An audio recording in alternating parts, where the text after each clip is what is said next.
A couple of you guys asked that I make a video reading my Common App essay, so I thought I would do that today. A disclaimer before I read, I personally don't think that my essay was particularly strong. I kind of procrastinated and just used a freshman essay that I really liked and tweaked it just a little bit. And so when you're listening to this essay, don't think that it's like phenomenal and the thing that got me in. I think it was just like original and not completely horrible that it kept me from getting in. I think it was just like there. But as the title says, this essay got me into Harvard, and if you've seen my other videos, you know that I'm attending Yale. And the reason that I didn't say this got me into Yale is because when I applied to Yale, I used my Questbridge application, and they didn't have me send in my Common App at all, so they didn't see this essay, only Harvard did. And so here it goes. The title is Chilled Fingers on Chain-Linked Fences. I believe in hanging onto chain-linked fences and the beautifully simple memories doing so creates. It was exceptionally cold that fateful Friday. It had snowed, too. My friend Allie and I were taking a shortcut to our swim practice that was a bit risky even without the snow. We walked along a partially broken chain-linked fence that lay across the top of a steep slope which separated the town pool's property from the high school's. The foot-high snow that topped the already tall grass was so slippery that we had to cling onto the fence in order to avoid falling down the side of the slope. The weather-ignorant teens that we were, our gloveless hands were helpless victims to the merciless wind chill.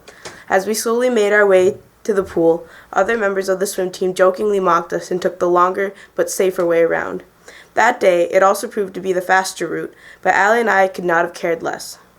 We clung to the fence for dear life, cursing Mother Nature at the top of our lungs as a hysterical Mr. Ryan filmed our ridiculous actions through the window of a third-floor classroom. It never occurred to us to head back and take the safer path. Perhaps it was the fact that we had spent so much time already on the fence, or just the principle to complete what we had started. But we refused to turn back. Even though frostbite threatened our nearly frozen fingers, we continued to venture forward. Once I had landed on solid concrete, I looked back at Allie, still slowly making her descent from the snow-covered hill to the pool, and almost wanted to join her again. Despite it being cold, scary, and slippery, our mini-escapade was also exuberant and lively. We refused to turn back because it was an adventure. As much as we might have said we hated it, if the same situation occurred, we would do it all again. People say it's often not about the destination but the journey, and on that blizzard-like Friday, I learned that was quite true. While the destination is important, the journey shapes how you treat it. Had we taken the easy way that day, we would have just gone to swim practice like usual, but instead, once we arrived, we ran to thaw our fingers in the warm, heated lobby of the building.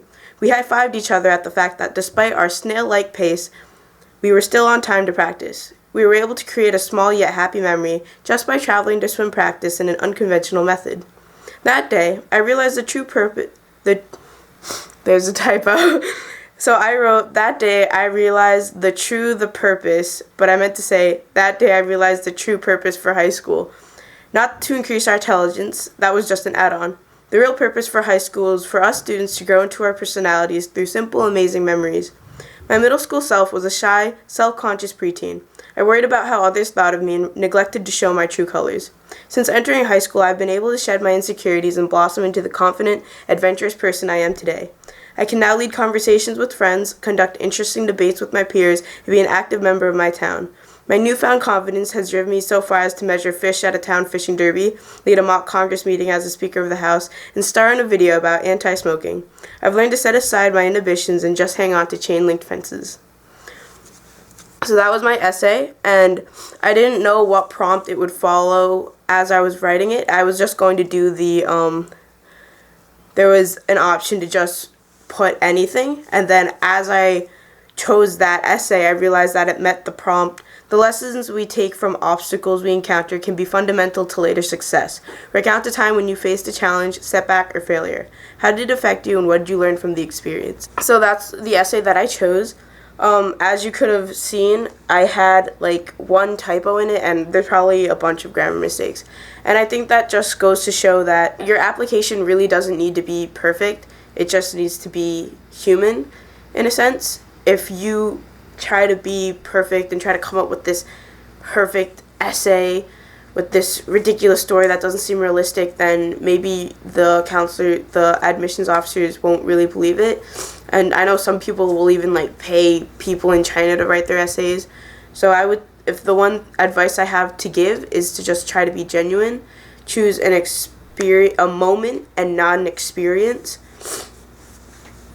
and just try to be as true to yourself as you are. A lot of people think that like Harvard is this crazy school that's impossible to get into, and you need to be a picture perfect person with perfect SAT scores and perfect grades and perfect everything to get in. And looking at my applications, I found typos in my essay. I think I accidentally put like community service as a varsity sport.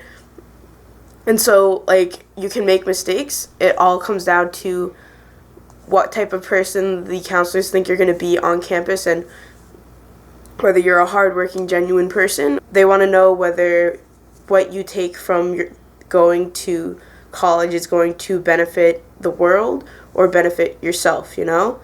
So just try to be as true to yourself as you can be on your application, and don't stress over getting perfect everything. I know my application was not perfect at all. Some of the comments in my other videos have pointed that out. My SAT scores weren't in the 1500s. I wasn't present in everything. There were a lot of clubs that I ran for leadership in my senior year that I lost, and while I thought that would affect my application, it didn't. And so in the end, you just gotta trust that everything's gonna work out. Try your best, and even if you don't think your application is good enough, that doesn't mean that you shouldn't try to apply to an Ivy League or a top tier school. If that's your dream school, then go for it, because you never know what's going to happen. If I thought that I couldn't get into Harvard because I didn't have a 1500 on my SAT scores, or because I wasn't class president or president of NHS, then that would have kept me from applying, and I never would have found out. So even if you get rejected, at least you have an answer instead of always thinking, what if?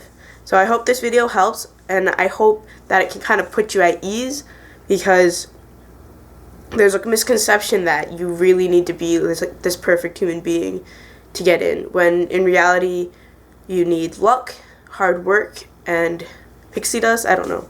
It's just a really random college process, so you just want to try to be yourself to stick out like a sore thumb. So thanks guys, thanks for watching. Be sure to subscribe, and I'm going to try to post more videos next week, so leave a comment below what you want to see, and thanks for watching.